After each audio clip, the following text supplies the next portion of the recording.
Welcome, brave souls, to Luna's Crypt, where the shadows whisper and the darkness tells its tale. I'm your host, Luna, the keeper of these sinister treasures, where each story is a key to unlock the Crypt of Nightmares.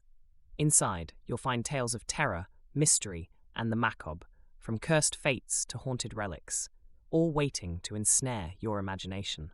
So, light a candle, step into the unknown, and remember, once you enter, there's no turning back.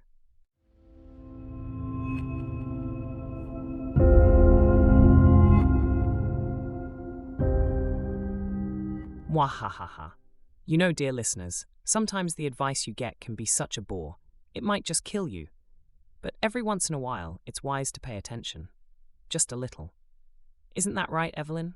Poor dear never listened to a word. Oh, but enough about her. I call this little tale the Whispering Door. Evelyn stood at the edge of the village, her gaze fixed on the old manor perched on the hill. The house, looming like a shadow against the grey sky, had been hers for only a week, and already the locals had warned her, don't go inside. The villagers spoke of its cursed history, of its walls that whispered in the dead of night, of its door that should never be opened. But Evelyn didn't believe in curses, or at least, she tried not to. She clutched the iron key in her hand, feeling its cold, jagged edges bite into her skin as she approached the manor. The air seemed to grow colder the closer she got, as though the house was drawing warmth from the world around it. The creak of the front gate sent a shiver down her spine, but she pushed forward, determined to make sense of the strange inheritance she had received from a relative she'd barely known. The manor's door groaned as it swung open, revealing a long hallway lined with dusty portraits of people long forgotten. Their eyes seemed to follow her as she stepped inside, her footsteps echoing across the marble floor. The air inside was thick, stale, and heavy with the scent of decay. A grandfather clock in the corner ticked slowly, almost reluctantly, as if time itself moved differently within these walls. The first few days in the manor passed uneventfully. Evelyn busied herself cleaning, unpacking, and exploring the vast rooms, many of which hadn't been touched in decades. Yet, there was one room she couldn't access. At the end of a narrow corridor on the second floor, a door stood locked. It was an old wooden door carved with strange, swirling symbols that seemed to shift when she wasn't looking. Every time she passed it, she felt a slight pull, as though the door was calling to her, beckoning. It started with the whispers. On the third night, as she lay in bed, Evelyn heard them, a faint, barely audible voice. At first, she thought it was the wind, but the sound grew more distinct, like someone murmuring just beyond her hearing. It came from the hallway, from the direction of the locked door. Curiosity gnawed at her, but she resisted. She had heard the villagers' warnings.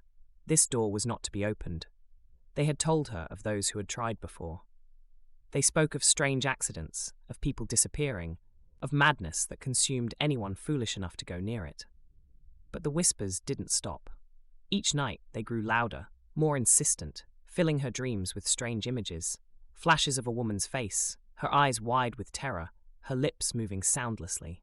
Evelyn awoke each morning, drenched in sweat, the same words echoing in her mind. Open the door. By the end of the week, she could take it no longer. She stood before the door, the iron key in her hand trembling. The whispers had become almost deafening now, a chorus of voices urging her forward. She pressed the key into the lock, her heart pounding in her chest. With a soft click, the door swung open. The room beyond was small and empty, its walls bare except for a single mirror hanging on the far wall. The whispers ceased the moment the door opened, leaving behind an unsettling silence that pressed in on her from all sides. Evelyn stepped inside, her eyes drawn to the mirror, which reflected not the room around her, but something else entirely. A figure moved within the glass. At first, she thought it was her own reflection, distorted by the dim light. But the figure was not hers. It was the woman from her dreams. Her face pale and gaunt, her eyes wide with fear. The woman's lips moved silently, as though she was trying to speak, but no sound came from the glass. Evelyn took a step closer, her hand reaching out toward the mirror. As her fingers brushed the surface, the woman in the glass screamed. The sound was deafening, piercing through Evelyn's skull like a knife. She staggered back, her hands flying to her ears, but the scream didn't stop. It reverberated through the room, shaking the walls, rattling the windows. The mirror began to crack, fissures spreading across its surface like spiderwebs. And then, with a shattering explosion, the mirror broke apart, sending shards of glass flying in every direction. When the dust settled, the room was silent once more. Evelyn stood frozen, her breath coming in ragged gasps, her eyes locked on the spot where the mirror had hung. But the woman was gone. In her place stood a dark figure, its face hidden in shadow, its body tall and gaunt. The figure stepped forward, its movements slow and deliberate, as though it had been trapped for a long, long time. Evelyn tried to move, tried to run, but her body refused to obey. The figure reached out a hand, its long fingers brushing against her skin, cold as death. "You shouldn't have opened the door," it whispered, its voice a low, guttural rasp. Evelyn's vision blurred, darkness creeping in at the edges of her sight. The last thing she saw before the world went black was the figure's face, twisted, grotesque, and grinning. When the villagers came the next day, they found the manor empty. Evelyn was gone, vanished without a trace. The door at the end of the hallway was closed once more, its lock untouched. No one dared to open it. But at night, if you listen closely, you can still hear the whispers coming from the old manor on the hill.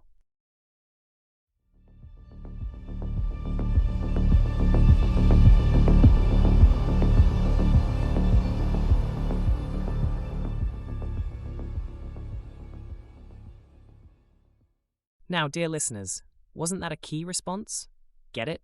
Oh wow, tough crowd. Must be a lot of stiffs out there. Ha! I kill myself. Laughing, that is. This reminds me of another spine-tingling tale I've locked away. I call this one The Collector's Curse. The antique shop sat on the corner of a forgotten street, a place where time seemed to stand still. Its windows were cluttered with odd trinkets, ancient books, and relics from distant lands, all layered with a thick film of dust.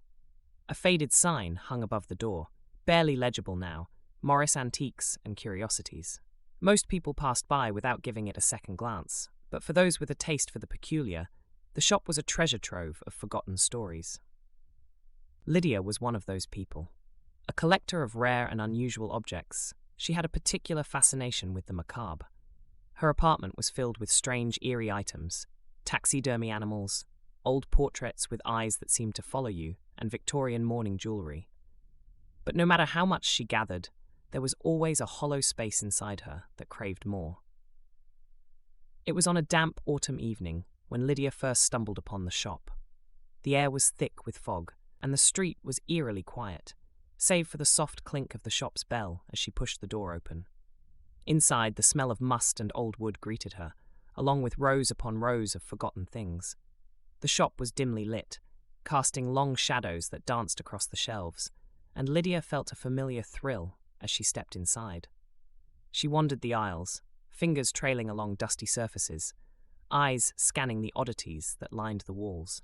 An ornate mirror caught her eye, its glass cloudy with age, but it was the display case in the back that truly drew her in. It was a large glass cabinet, locked and standing alone like a shrine. Inside were objects that seemed to pulse with energy, items so strange, so unique, that they almost seemed alive.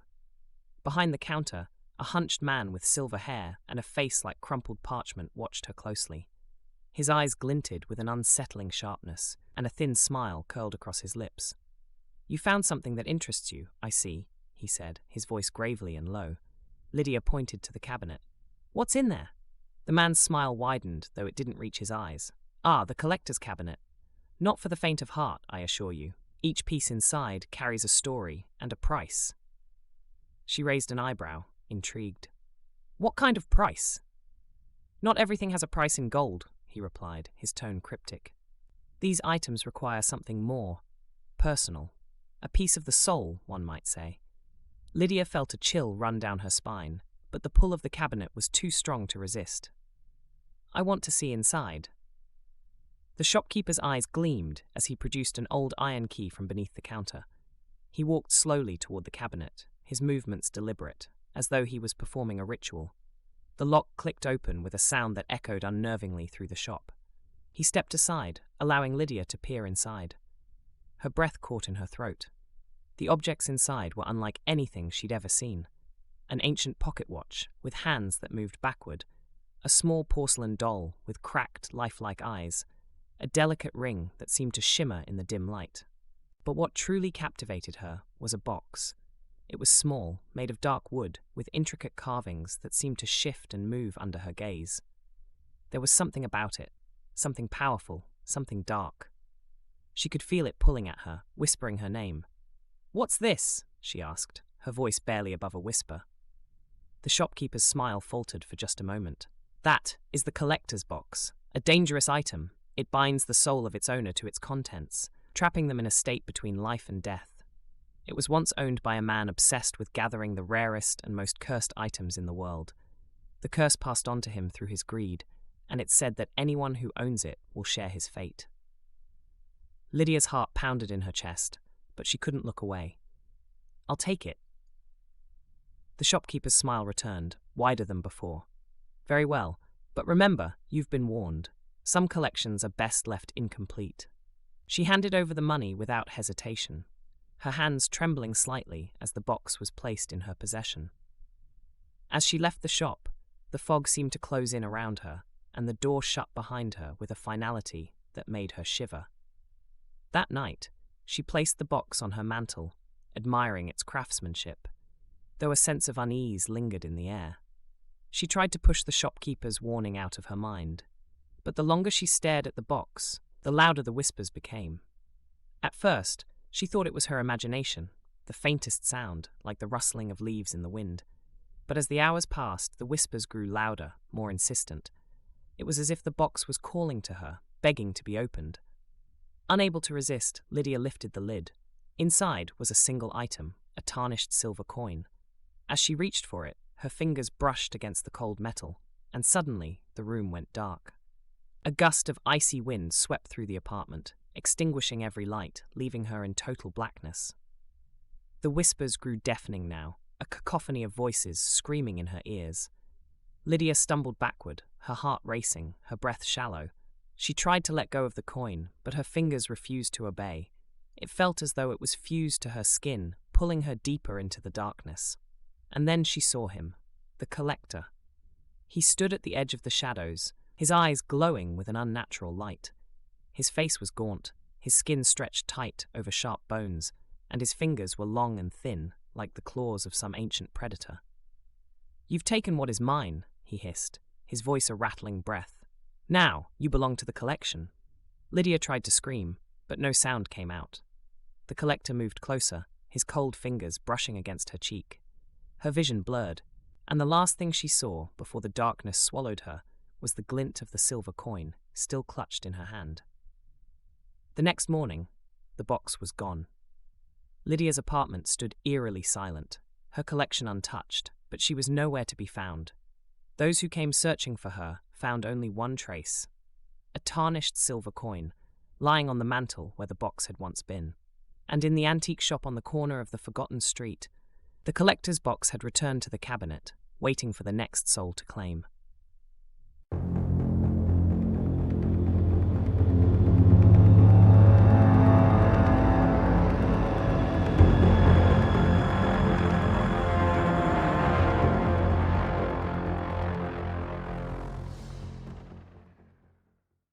Well, how did you like that piece from my collection?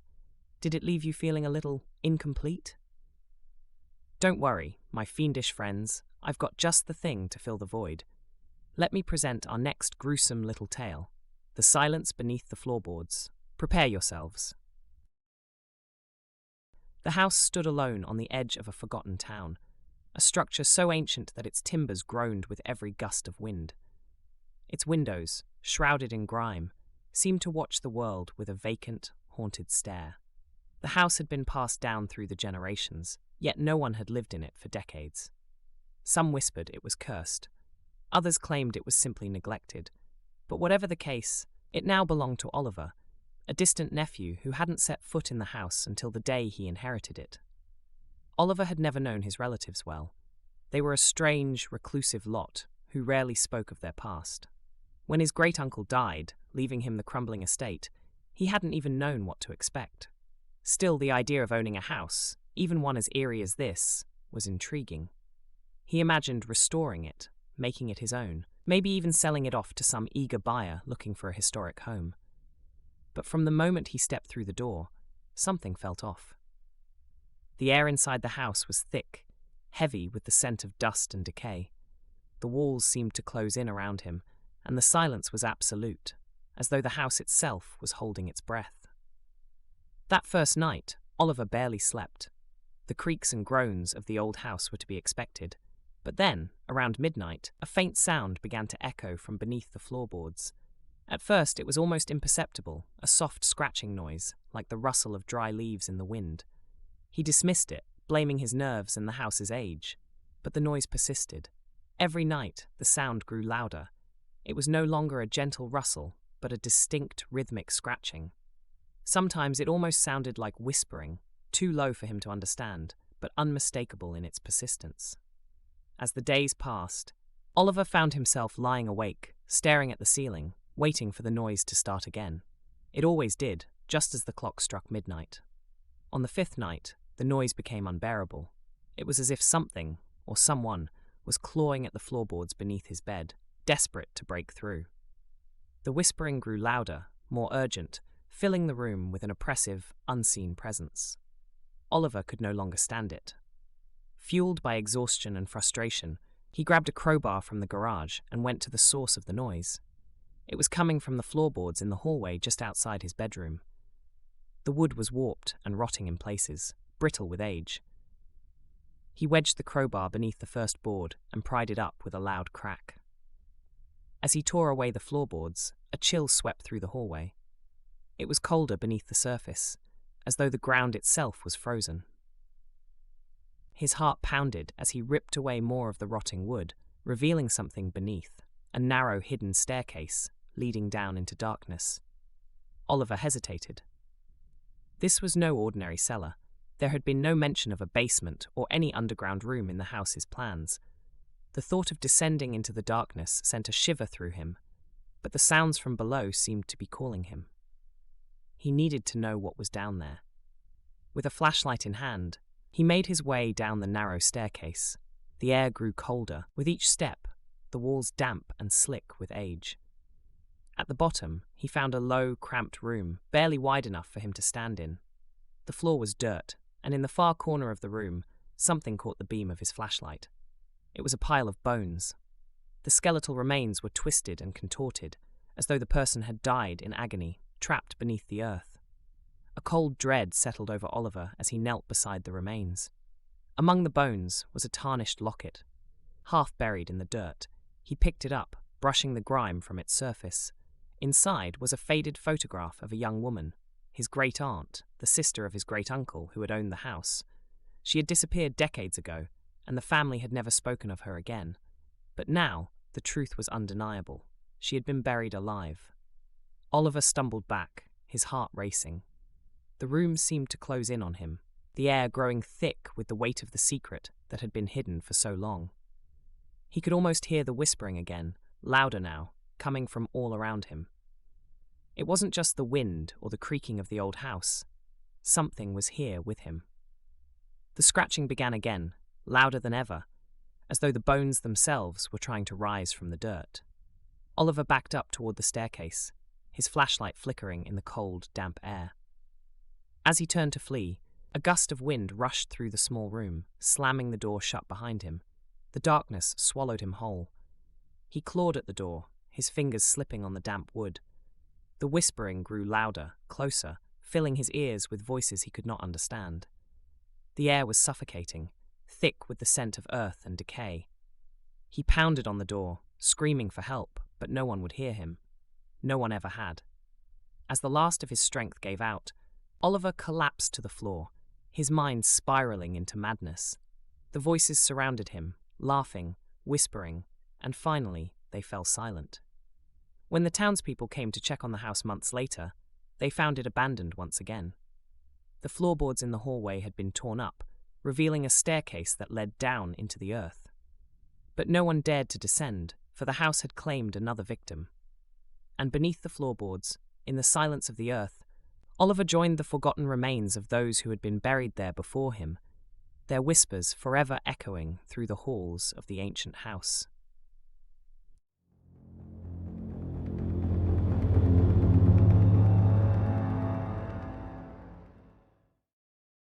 How was that, dear listeners? I really had to dig that one up. Heh, I think his story might just end up being a bestseller. But alas, we've reached the final tale of the evening. Don't worry though, I don't think you'll regret it. Now, let's descend into the depths of the portrait of regret.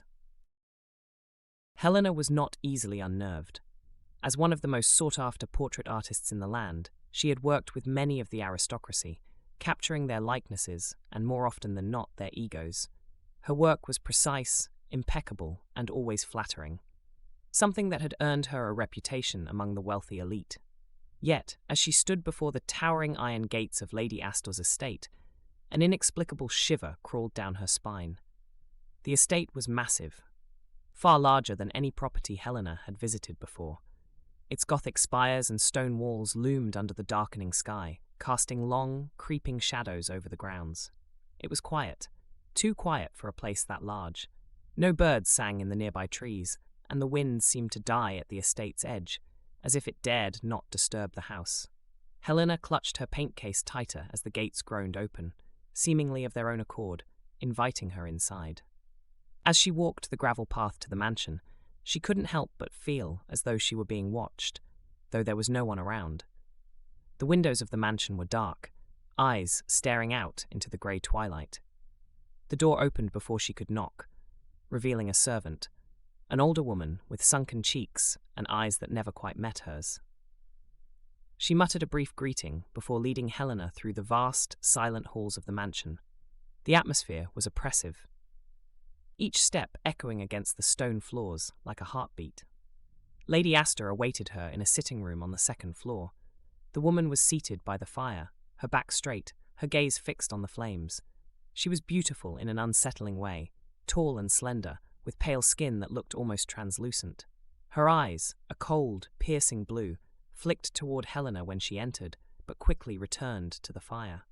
"You must be Helena," Lady Astor said, her voice as cold and distant as the estate itself. "I've heard much of your talent." Helena offered a polite smile, though the noblewoman's presence sent an inexplicable chill through her. "I am honored to have been chosen, Lady Astor." Lady Astor said nothing more, simply gestured toward an easel and a chair set up by the window, where Helena would paint. As Helena prepared her brushes and paints, she couldn't shake the sensation that the room was closing in on her, the silence thick and suffocating. The first few sessions were uneventful. Lady Astor sat motionless in her chair, her expression unchanging, her gaze distant. Helena found herself struggling with the painting more than usual. It wasn't the technical aspects. Her brushstrokes were as precise as ever, but something about capturing Lady Astor's likeness felt wrong. Each time she stepped back from the canvas, it seemed as though the painting had changed, ever so slightly. One day, while adding the final touches to Lady Astor's eyes, Helena noticed something odd. There, in the shadows of the painted face, was the faint outline of another set of eyes, darker, deeper, and filled with an emotion she couldn't name. Helena blinked and leaned in closer, but the image seemed to shift back, as though hiding within the layers of paint. Confused, Helena shook her head and continued working, but over the next few days, the changes became more pronounced. The painted face seemed to shift when she wasn't looking. Subtle alterations appeared in the background, a flicker of movement in the curtains, a shadow that hadn't been there before. Then, one evening, as she worked on Lady Astor's mouth, she saw it clearly, a face that did not belong to Lady Astor, half hidden in the brushstrokes. It was gaunt and hollow, a face filled with sorrow and fear, staring back at Helena from within the canvas. She recoiled from the painting, her heart pounding. What was happening? How could a face appear in the paint that she had not put there? That night, Helena couldn't sleep. Her mind raced with thoughts of the painting, the strange changes she couldn't explain. She wondered if it was her imagination, or if something far darker was at work. The next morning, she returned to the canvas with fresh eyes, hoping to find the portrait as it should be. But it was worse. The changes were undeniable now. The face of Lady Astor was fading, being replaced by others. faces Helena didn't recognize, but which seemed somehow familiar. They were twisted in expressions of fear, regret, and anger, their eyes pleading with her from within the painting. Helena confronted Lady Aster that afternoon, her voice shaking. "What is happening to the portrait? The faces, they don't belong to you." Lady Aster's gaze remained fixed on the fire. She did not seem surprised by Helena's question. Instead, she spoke in a low, cold voice. "Every portrait I have ever had painted reveals the truth, no matter how deeply I bury it. Those faces, they are the ghosts of my past, the secrets I have kept hidden." Helena's breath caught in her throat. "What do you mean?" Lady Astor finally turned to face her, her blue eyes piercing through Helena. "I have lived a long life, Helena, longer than most would believe. In that time, I have done things, terrible things. The portraits, they are cursed. Every artist who has painted me has unwittingly uncovered the faces of those whose lives I have taken. Their spirits, their regrets, are trapped in the paint." Helena felt her skin prickle with horror. "But why? Why do they appear?" "Because," Lady Astor whispered, her voice barely audible, "the past never truly stays buried, and my sins, my regrets, will always haunt me." Helena backed away from the canvas, her hands trembling. She understood now. This was no ordinary portrait. With each stroke of her brush, she had uncovered more than Lady Astor's likeness. She had peeled back the layers of her soul, revealing the dark truths she had tried so desperately to conceal. But it was too late to stop. The faces in the painting seemed to call out to her, begging to be freed. Helena could feel their sorrow, their regret, seeping into her, pulling her into their despair.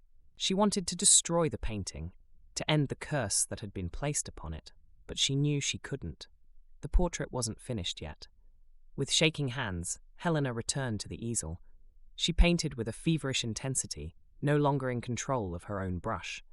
The faces swirled together, their eyes pleading for Gwawl, release, their voices whispering in her mind. She could feel them, the souls trapped within the paint, their pain and torment bleeding into her own. When the portrait was finally complete, Helena collapsed to the floor, drained and trembling. The painting was a grotesque amalgamation of faces. Lady Astor's cold beauty, twisted by the anguished expressions of the souls she had wronged. The portrait seemed to pulse with life, the eyes of the dead staring out from the canvas, accusing, condemning. Lady Astor stood over her, her expression unreadable. "Now you see," she said softly. "This is my burden. The portrait reflects all that I have done, and all that I will never escape." Helena could only stare in horror as the noblewoman turned and walked away, leaving her alone with the portrait and the regrets that would haunt her for the rest of her life. As Helena sat slumped before the portrait, her mind still reeling from the revelation of Lady Astor's curse, she realized she couldn't leave things as they were. Her instinct was to flee, to put as much distance between herself and the painting as possible, but something deeper, something darker, held her in place. The voices, the faces, the souls trapped within the paint, they weren't done with her. The room had grown cold, the fire in the hearth reduced to a flickering ember.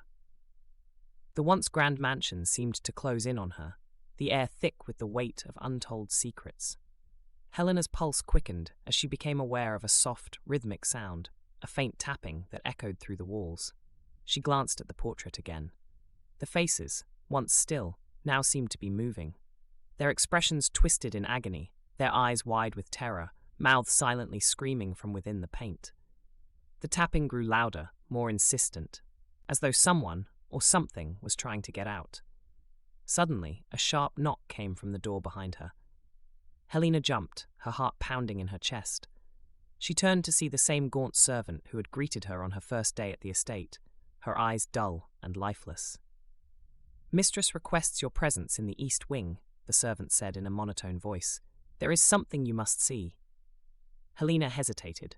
Every instinct screamed at her to leave, but the thought of uncovering more of Lady Astor's past, of understanding the full scope of the curse, drew her forward.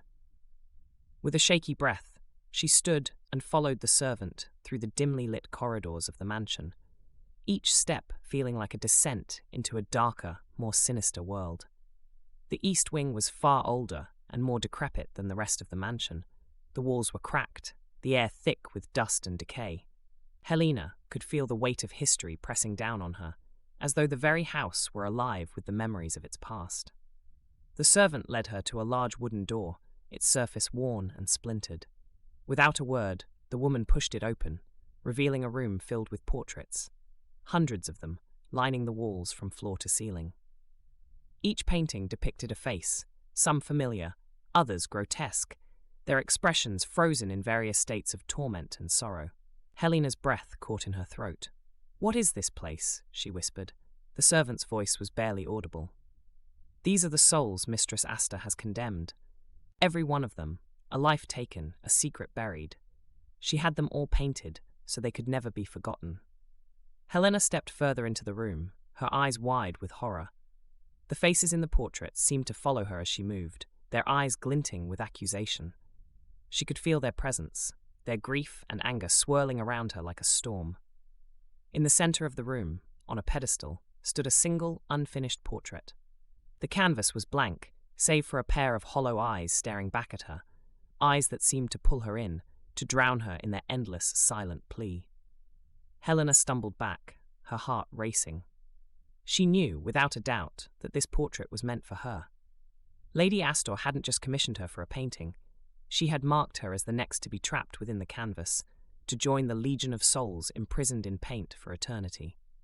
A cold wind swept through the room, and the door slammed shut behind her. Helena spun around, but the servant was gone.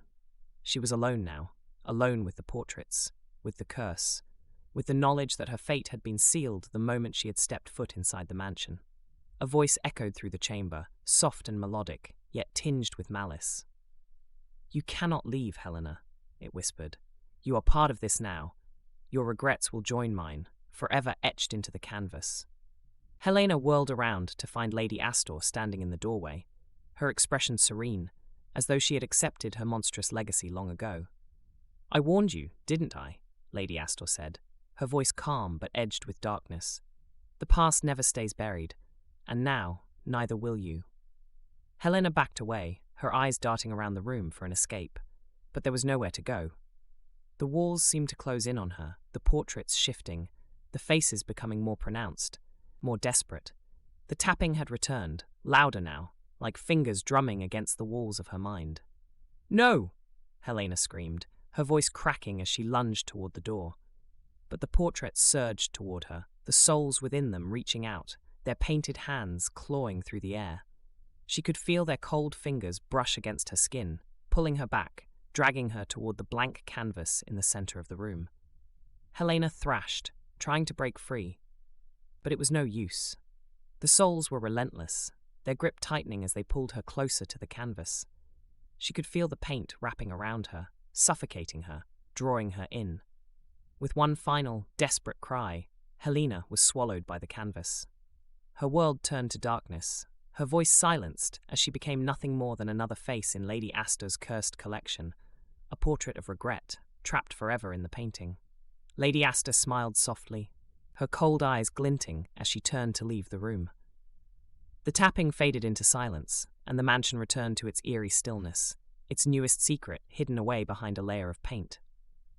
But the portrait of Helena remained unfinished, waiting, just as it always had, for the next victim to take up the brush.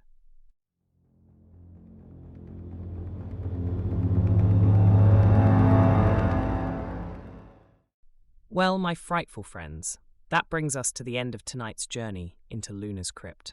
I hope our stories left you chilled to the bone, and maybe a little haunted. But don't wander too far. There are many more dark treasures to discover in the crypt, and trust me, I have plenty more where those came from. And if you can't get enough of my twisted tales, why not dive into my other books? Just search Luna Parnell on Amazon, and you'll find a whole collection of eerie delights waiting for you. Until next time, stay curious, and remember, the crypt is always open for those brave enough to enter.